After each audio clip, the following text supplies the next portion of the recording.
أعمالنا ومن يهده الله فلا مضل له ومن يضلل فلا هادي له وأشهد أن لا إله إلا الله وحده لا شريك له وأشهد أن محمدًا عبده ورسوله يا أيها الذين آمنوا اتقوا الله حق تقاته ولا تموتن إلا وأنتم مسلمون أما بعد فأعوذ بالله من الشيطان الرجيم وما آتاكم الرسول فخذوه وما نهاكم عنه فانتهوا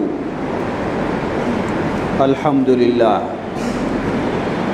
শুরুতে আবারও প্রশংসা জ্ঞাপন করছি সেই আল্লাহ সুবহানাহু ওয়া তাআলা, যার বিশেষ তৌফিকে আমরা তার দিনের পথে চলার সৌভাগ্য লাভ করেছি, যিনি আমাদেরকে মর্যাদা দিয়ে সম্মানিত করেছেন। তার এই প্রশংসা জ্ঞাপনার্থে বলি আলহামদুলিল্লাহ। অতঃপর অসংখ্য সালাত ও সালাম পেশ করছি প্রিয় রাসূল মুহাম্মদ সাল্লাল্লাহু আলাইহি ওয়াসাল্লাম, তার আসহাবী কেরাম, আহলে বাইত, শেষ দিবস পর্যন্ত তার প্রতিটি একনিষ্ঠ অনুসারীদের উপর।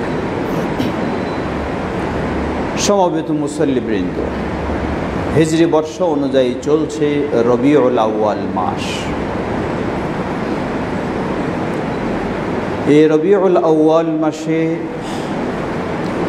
আমাদের দেশে চাঁদ দেখা অনুযায়ী গত জুমার দিন ছিল 12 তারিখ। আজকে সেই অনুযায়ী 18 বা 19 তারিখ। আজকে সম্মানিত সমবেত মুসল্লিবৃন্দ, আমরা দেখেছি গত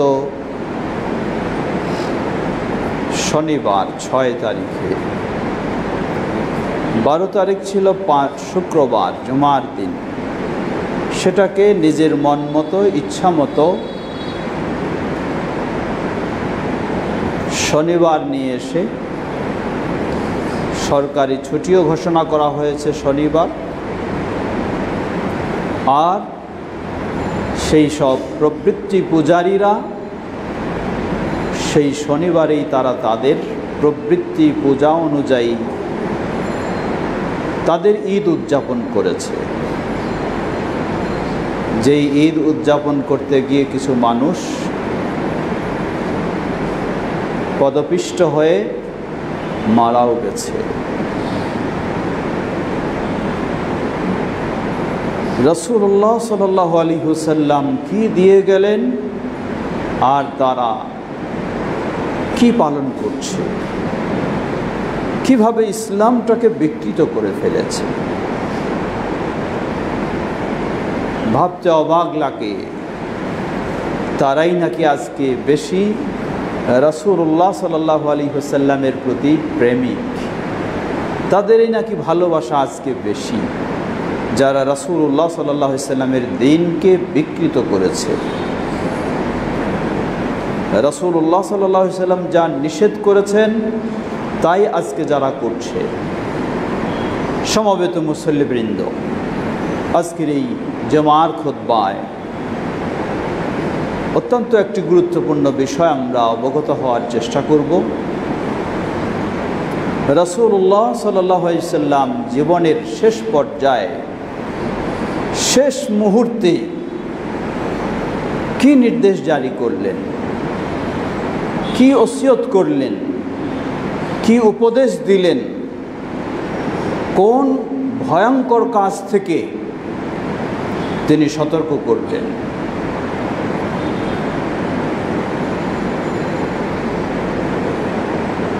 রাসূলুল্লাহ সাল্লাল্লাহু আলাইহি ওয়াসাল্লাম 11 হিজরি রবিউল আউয়াল মাস 12 তারিখ সকাল 8 থেকে 9টার দিকে তিনি আল্লাহর ডাকে সাড়া দিয়ে পৃথিবী থেকে বিদায় নিয়ে চলে গেছেন। তাই 12 রবিউল আউয়াল এটি হলো নিশ্চিত রাসূলুল্লাহ সাল্লাল্লাহু আলাইহি ওয়াসাল্লামের বিদায় দিবস, মৃত্যু দিবস, কিন্তু কখনোই নিশ্চিত নয় এটি তার জন্মদিবস। তাহলে যদি আরেক দিক থেকে চিন্তা করি যে নিশ্চিত রাসূলুল্লাহ সাল্লাল্লাহু আলাইহি ওয়াসাল্লামের বিদায় দিবসে, মৃত্যু দিবসে যারা আনন্দ উল্লাস করে তাহলে তাদের ঈমান কোথায়? তাদের অবস্থাটা কি হতে পারে? যেখানে হওয়া উচিত আপনি ব্যথিত হবেন রাসূলুল্লাহ সাল্লাল্লাহু আলাইহি ওয়াসাল্লামের মৃত্যু দিবসে, বিদায়ের কারণে ব্যথিত হবেন, তা না হয় আপনি রাজপথে এই সব মিছিল আর এই সব আনন্দ উল্লাস করবেন। এটাই প্রমাণ করে তাদের ঈমানের অবস্থাটা কি হতে পারে। আল্লাহ হেদায়েত দান করুন। সমবেত মুসল্লিবৃন্দ, রাসূলুল্লাহ সাল্লাল্লাহু আলাইহি ওয়াসাল্লাম বিদায় নিলেন 12 তারিখে, সোমবার। তার 4 দিন আগে দিনটি ছিল বৃহস্পতিবার। ফজরের সালাতে ইমামতি করেছেন, জহরেও করেছেন, আসরেও করেছেন, মাগরিবেও করেছেন, কিন্তু এশার সময় যখন হয়ে গেল, হাদিসটি সহিহুল বুখারী, উম্মুল মুমিনিন আয়েশা রাদিয়াল্লাহু আনহা বর্ণনা করছেন, রাসূলুল্লাহ সাল্লাল্লাহু আলাইহি ওয়াসাল্লামের অবস্থা খুবই কঠিন। বসার মতো, বিছানা থেকে শোয়া থেকে বসার মতো তার গায়ে শক্তি নেই। তারপরও তিনি উঠে বসলেন, জিজ্ঞাসা করলেন, আসাল্লান নাস, মানুষেরা কি এশার সালাত পড়ে ফেলেছে? আয়েশা রাদিয়াল্লাহু আনহা জবাব দিলেন, লা বাল ইয়ানতাযিরুনা লাক, বললেন, না হে আল্লাহ রাসূল সাল্লাল্লাহু আলাইহি ওয়াসাল্লাম, কিভাবে তারা আপনাকে ছেড়ে সালাত আদায় করতে পারে? সবাই তো মসজিদে একত্রিত হয়ে আপনার জন্য অপেক্ষা করছে। বললেন, পানি নিয়ে আসো। আনা হলো, ওযু করলেন, উঠার চেষ্টা করলেন, উঠার চেষ্টা করতে গিয়ে তিনি জ্ঞান হারিয়ে পড়ে গেলেন, সম্ভব হলো না। আবার জ্ঞান ফিরে এলো, আবার একইভাবে জিজ্ঞাসা করলেন, মানুষেরা কি এশার সালাত পড়ে ফেলেছে? আয়েশা রাদিয়াল্লাহু আনহা একই জবাব দিলেন, বললেন, পানি নিয়ে আসো। ওযু করলেন, দ্বিতীয়বার ওযু করে আবার উঠার চেষ্টা করলেন, চেষ্টা করতে গিয়ে আবারও তিনি জ্ঞান হারিয়ে পড়ে গেলেন। শরীরে এত ব্যথা, এত কঠিন অবস্থা। আবার জ্ঞান ফিরে আসলো, আবার জিজ্ঞাসা করলেন, মানুষেরা কি সালাত পড়ে ফেলেছে? জবাব দিলেন একইভাবে, বললেন, পানি নিয়ে আসো। আবার তৃতীয়বার ওযু করলেন, ওযু করার পরে আবার তৃতীয়বার যখন উঠার চেষ্টা করলেন, ফা উগমিয়া আলাইহি, আবার তিনি জ্ঞান হারিয়ে পড়ে গেলেন। সম্ভব হলো না। একবার, দুইবার, তিনবার চেষ্টা করলেন। নবী সাল্লাল্লাহু আলাইহি ওয়াসাল্লাম বুঝলেন আর হয়তো আমার মসজিদে গিয়ে ইমামতি করার মতো সুযোগ হবে না। তিনি অক্ষম হয়ে গেলেন, অপারগ হয়ে গেলেন। বললেন আয়েশা রাদিয়াল্লাহু আনহাকে, আর পানি আনার প্রয়োজন নেই।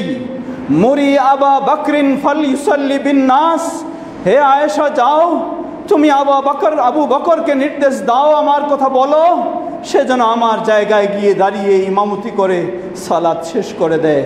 আমার পক্ষে আর মসজিদে যাওয়া সম্ভব নয়। আল্লাহু আকবার। এই ছিল কঠিন অবস্থা। এটি হলো মৃত্যুর 4 দিন পূর্বে বৃহস্পতিবারের অবস্থা, এশার সময়। নবী সাল্লাল্লাহু আলাইহি ওয়াসাল্লাম অক্ষম হলেন, মসজিদে যাওয়ার সুযোগ নেই। তিনি নির্দেশ দিলেন আবু বকর রাদিয়াল্লাহু আনহুকে তার জায়গায় দাঁড়িয়ে ইমামতি করার। আয়েশা রাদিয়াল্লাহু আনহা, তিনি জানেন তার বাবা অত্যন্ত নরম মানুষ, নরম দিলের মানুষ, তার পক্ষে এই জায়গায় দাঁড়িয়ে এটি পালন করা হয়তো কঠিন হবে। বারবার আপত্তি করলেন, বললেন, হে আল্লাহর রাসূল সাল্লাল্লাহু আলাইহি ওয়াসাল্লাম, তিনি তো খুব নরম দিলের মানুষ, তার পক্ষে সম্ভব হবে না, আপনি অন্য কাউকে বলুন। নবী সাল্লাল্লাহু আলাইহি ওয়াসাল্লাম কোনো কথাই শুনলেন না, বললেন, তুমি যাও, তাকেই নির্দেশ দাও, সে যেন গিয়ে আমার জায়গায় দাঁড়িয়ে সালাত আদায় করে দেয়। নবী সাল্লাল্লাহু আলাইহি ওয়াসাল্লামের জীবদ্দশায় আবু বকর রাদিয়াল্লাহু আনহু ওই বৃহস্পতিবার রাত্রে এশার সালাত থেকে জুমার দিন 5 ওয়াক্ত, শনিবারের 5 ওয়াক্ত, রবিবারের 5 ওয়াক্ত, এই 16 ওয়াক্ত এবং সোমবার ফজরের 1 ওয়াক্ত, এই 17 ওয়াক্তর সালাত নবী সাল্লাল্লাহু আলাইহি ওয়াসাল্লামের জীবদ্দশায় আবু বকর সিদ্দিক রাদিয়াল্লাহু আনহু ইমামতি করলেন। সত্যি সৌভাগ্যবান আবু বকর সিদ্দিক রাদিয়াল্লাহু আনহু। লক্ষ্য করুন এই শেষ মুহূর্তগুলো, যেগুলি সহিহুল বুখারীর হাদিসেও স্পষ্টভাবে এসেছে। আজকে এই 12ই রবিউল আউয়ালে যারা ঈদ পালন করে, এই ঈদের উৎপত্তি যারা করেছে, সেই ভ্রান্ত চরমপন্থী শিয়ারা, সেই শিয়াদের থেকে তথাকথিত কবর পূজারী চরমপন্থীরা যারা নিজেদেরকে সুন্নি বলে দাবি করে, তারা গ্রহণ করেছে। অথচ শিয়ারা কিভাবে সাহাবীদেরকে, বিশেষ করে আবু বকর, ওমর রাদিয়াল্লাহু আনহু, ওসমান রাদিয়াল্লাহু আনহুকে গালিগালাজ করে, লানত বর্ষণ পর্যন্ত করে থাকে, নাউযুবিল্লাহ। তাদের মিথ্যা ধারণা যে নবী সাল্লাল্লাহু আলাইহি ওয়াসাল্লামের পরে খলিফা হবেন আলী রাদিয়াল্লাহু আনহু, তা না হয়ে জোর করে হয়ে গেলেন আবু বকর রাদিয়াল্লাহু আনহু। তারপরে হবেন আলী রাদিয়াল্লাহু আনহু, তা না হয়ে জোর করে হলেন ওমর রাদিয়াল্লাহু আনহু।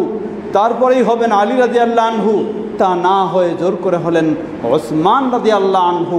তাই সেই চরমপন্থী ভ্রান্ত শিয়ারা আজও এই দিনগুলিতে বিশেষ করে এই প্রসিদ্ধ 3 জন খলিফাকে গালিগালাজ শুধু নয়, লানত পর্যন্ত বর্ষণ করে থাকে, নাউযুবিল্লাহ। অথচ জীবনের এই শেষ দিনগুলি প্রমাণ করে নবী সাল্লাল্লাহু আলাইহি ওয়াসাল্লাম যাকে তার জীবদ্দশায় ইমাম বানিয়ে দিলেন, এর চেয়ে আর কোনো প্রমাণের প্রয়োজন নেই যে তারপরেই খলিফা হওয়ার উপযুক্ত অন্য কেউ রয়েছে আবু বকর রাদিয়াল্লাহু আনহু ছাড়া। তিনি একমাত্র। এই কঠিন অবস্থায় একজন মেয়ে মানুষ নবী সাল্লাল্লাহু আলাইহি ওয়াসাল্লামের কাছে আসলেন, এসে কিছু বিষয় জিজ্ঞাসা করলেন। জিজ্ঞাসা করার পরে বললেন, হে আল্লাহ রাসূল সাল্লাল্লাহু আলাইহি ওয়াসাল্লাম, আপনাকে যদি এরপরে আসি না পাই, তাহলে ইসলামের এই সমাধান নেওয়ার জন্য কার কাছে যাব? নবী সাল্লাল্লাহু আলাইহি ওয়াসাল্লাম বললেন, এতি আবা বকরিন, তুমি আমাকে না পেলে তুমি যাবে আবু বকরের কাছে। সুবহানাল্লাহ, এত স্পষ্ট বিষয়। সমবেত মুসল্লিবৃন্দ, সেদিকে যাওয়ার সুযোগ নেই, মূল বিষয়ের দিকে ফিরে আসছি। এভাবে জুমার দিন, শনিবারের দিন, রবিবারের দিন খুব কঠিনভাবে এই দিনগুলি অতিবাহিত হচ্ছে। চলে আসলো সোমবারের দিন।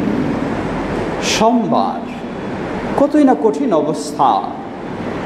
এই কঠিন অবস্থায় যে হাদিসটি সহিহুল বুখারীতে একবার নয় 5 বার ইমাম বুখারী রাহিমাহুল্লাহ নিয়ে এসেছেন, যে হাদিসটি বর্ণনা করছেন উম্মুল মুমিনিন আয়েশা রাদিয়াল্লাহু আনহা এবং আব্দুল্লাহ ইবনে আব্বাস রাদিয়াল্লাহু তাআলা আনহুমা। তারা বলছেন, লাম্মা নাযালা বিরাসূলিল্লাহি সাল্লাল্লাহু আলাইহি ওয়াসাল্লাম তাফিকা ইয়াতরাহু খামিসাতান লাহু আলা ওয়াজহিহি ফালাম্মা ইগতাম্মা বিহা কাশাফা আন ওয়াজহিহি। নবী সাল্লাল্লাহু আলাইহি ওয়াসাল্লামের এই সোমবারের দিন এতই কঠিন অবস্থা হলো, তিনি যখন শেষ পর্যায়ে চলে গেছেন, শরীর যেন নিস্তেজ হয়ে গেছে, অস্থিরতায় ছটফট করছেন, এই অবস্থায় তিনি তার চাদর দিয়ে একবার চেহারা ঢেকে নিচ্ছেন, আবার চাদরটা যখন শ্বাস বন্ধ হয়ে যাচ্ছে, চেহারা থেকে চাদরটাকে সরিয়ে নিচ্ছেন। সরিয়ে নিয়ে বলছেন, সেই পার্শ্বেই পানি রয়েছে, হাতে পানিতে হাত ডুবিয়ে চেহারাটা মুছে নিচ্ছেন, আর বলছেন, লা ইলাহা ইল্লাল্লাহ ইন্না লিল মাউতি সাকারাত। বলছেন, লা ইলাহা ইল্লাল্লাহ, মৃত্যু যন্ত্রণা খুবই কঠিন যন্ত্রণা। আল্লাহু আকবার। একটু ভেবে দেখুন, নবী সাল্লাল্লাহু আলাইহি ওয়াসাল্লামের মতো ব্যক্তি যদি এই কঠিন অবস্থায় তিনি যদি বলেন মৃত্যু যন্ত্রণা খুবই কঠিন যন্ত্রণা, তাহলে আমাদের কি অবস্থা হতে পারে? আল্লাহ আমাদের মৃত্যুকে সহজ করে দিন, আমাদের মৃত্যুকে ঈমানের সাথে আল্লাহ কবুল করে নিন। সেই কঠিন মুহূর্তে নবী সাল্লাল্লাহু আলাইহি ওয়াসাল্লাম বললেন, কাতালাল্লাহু আল ইয়াহুদা ওয়ান নাসারা ইত্তাখাযু কুবুর আম্বিয়াইহিম মাসাজিদ ইউহাদ্দিরু মা সানাউ, রাওয়াহু আল বুখারী ওয়া মুসলিম। নবী সাল্লাল্লাহু আলাইহি ওয়াসাল্লাম ওই কঠিন শেষ মুহূর্তে তিনি সতর্কবাণী উচ্চারণ করলেন, বললেন, কাতালাল্লাহু আল ইয়াহুদা ওয়ান নাসারা, আল্লাহ সেই ইহুদি এবং খ্রিস্টানদেরকে ধ্বংস করুন। কেন? অপরাধটা কি? ইত্তাখাযু কুবুর আম্বিয়াইহিম মাসাজিদ, অপরাধটুকু হলো এতটুকুই যে তারা তাদের নবীদের কবরগুলিকে সেজদার স্থান বানায় নিয়েছিল। ইউহাদ্দিরু মা সানাউ, সেই ইহুদি খ্রিস্টানেরা যেই নোংরা কর্মকাণ্ড করেছে, নবী সাল্লাল্লাহু আলাইহি ওয়াসাল্লাম জীবনের শেষ মুহূর্তে তিনি এই বিষয়ে কঠিনভাবে সতর্কবাণী উচ্চারণ করলেন। সমবেত মুসল্লিবৃন্দ, আজকে যেই দিনটি 12ই রবিউল আউয়াল হিসাবে তথাকথিত কবর পূজারীরা কবরে গিয়ে মাজারে গিয়ে পূজা করে, অথচ তারা যদি বাস্তব অবস্থাটা জানতো, এই কঠিন দিনেই নবী মুহাম্মদ সাল্লাল্লাহু আলাইহি ওয়াসাল্লাম কবর পূজারীদের জন্য আল্লাহর লানত তিনি বর্ষণ করেছেন। যদি এই বিষয়টি তারা একটু বিবেচনা করত, একটু বোঝার চেষ্টা করত, তাহলে আমার বিশ্বাস পৃথিবী থেকে কবর পূজা উঠে যেত, মাজার পূজা উঠে যেত, কখনো থাকতো না। কিন্তু ভ্রান্ত সমাজ, শিয়ারা যেমন ইসলামকে বিকৃত করে ফেলেছে, রাসূল সাল্লাল্লাহু আলাইহি ওয়াসাল্লাম যা নিষেধ করেছেন তাই করে, ঠিক তথাকথিত কবর পূজারী মাজার পূজারীদের অবস্থাও হলো আজকে তাই।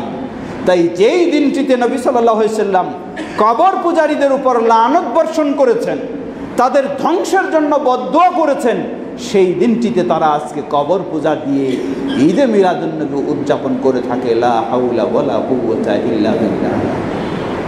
আল্লাহ আমাদের বিষয়টিকে ভালোভাবে উপলব্ধি করে, ভালোভাবে বুঝে, নবী সাল্লাল্লাহু আলাইহি ওয়াসাল্লামের সর্বশেষ এই সতর্কবাণী যেন আমরা উপলব্ধি করে নিজের জীবনটাকেও সেই কবর পূজা, মাজার পূজা তথা সকল প্রকার শিরক থেকে মুক্ত হয়ে তাওহীদের উপরে নিজের জীবনকে গড়ে তুলতে পারি। আল্লাহ আমাদের সকলকে সে তৌফিক দান করুন। আজকে আহলুল হাদিসেরা এজন্যই তারা নবী সাল্লাল্লাহু আলাইহি ওয়াসাল্লামের গোটা জীবনটাই ছিল মানুষকে তাওহীদের পথে দাওয়াত দেওয়া এবং ভয়ঙ্কর এই শিরক থেকে মানুষকে বিরত রাখা। এমনকি জীবনের শেষ মুহূর্তেও নবী সাল্লাল্লাহু আলাইহি ওয়াসাল্লামের এই সতর্কবাণী ছিল। সেটি আজকে আহলুল হাদিসেরা সবসময় নিজেরাও সচেতন হওয়ার চেষ্টা করে এবং সতর্ক করার চেষ্টা করে। আল্লাহ আমাদেরকে সেই সফলতা দান করুন। ওয়া আখিরু দাওয়ানা আলহামদুলিল্লাহি রাব্বিল আলামিন।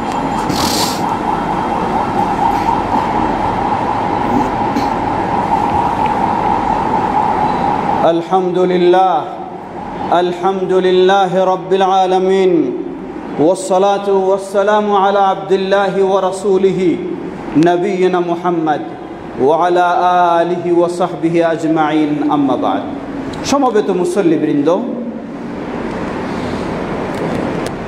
একটু আগেই উম্মুল মুমিনিন আয়েশা রাদিয়াল্লাহু আনহা এবং আব্দুল্লাহ ইবনে আব্বাস রাদিয়াল্লাহু আনহুমার যে হাদিস আমরা শুনলাম, যেখানে নবী সাল্লাল্লাহু আলাইহি ওয়াসাল্লাম কঠিনভাবে সতর্কবাণী উচ্চারণ করেছেন কবর পূজা, মাজার পূজা থেকে।